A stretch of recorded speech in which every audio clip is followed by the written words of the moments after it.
Knowledge enlivens the soul.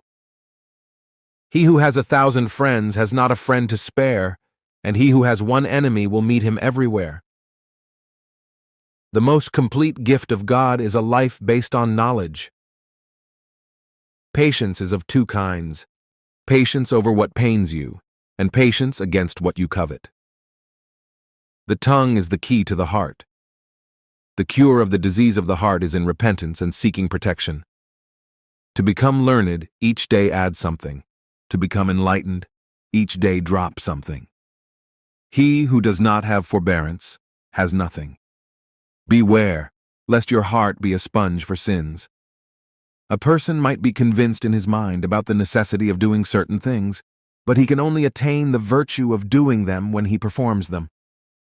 The foundation of all happiness is thinking rightly. Do not be a slave to others when Allah has created you free. The heart of a fool is in his mouth, but the mouth of a wise man is in his heart. How strange is man that when he is afraid of something, he runs away from it, but when he is afraid of Allah, he gets closer to him. Sins have many side effects. One of them is that they steal knowledge from you. Remembrance of death kills worldly desires and severs the hopes of long life. Whoso neglects learning in his youth loses the past and is dead for the future. When you seek assistance and help, seek it from Allah. Turn to Allah and don't turn to the creation. Your remedy is within you, but you do not sense it. Your sickness is from you, but you do not perceive it. A wise man first thinks and then speaks, and a fool speaks first and then thinks.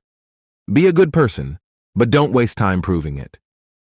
Knowledge without action is wastefulness, and action without knowledge is foolishness. The life of this world is nothing but the enjoyment of deception. Sins gradually destroy the heart, just as poison gradually kills the body. When you see someone who is not as religious as you, look to yourself and check yourself. Silence is the best reply to a fool. This world is like a shadow. Run after it and you will never be able to catch it. Turn your back against it, and it has no choice but to follow you. The tongue is the translator of the heart. Live with the people in such a manner that if you die, they will weep for you, and if you live, they should long for your company. When a habit begins to cost money, it's called a hobby. Guard your heart against the love of this world, for the love of the world and the love of the hereafter cannot coexist in the heart of a believer. He who does not guard himself against deceit will quickly be deceived. To endure short-lived difficulties that are followed by long-lasting ease is easier than to endure ease that is followed by hardships. Knowledge enlivens the soul.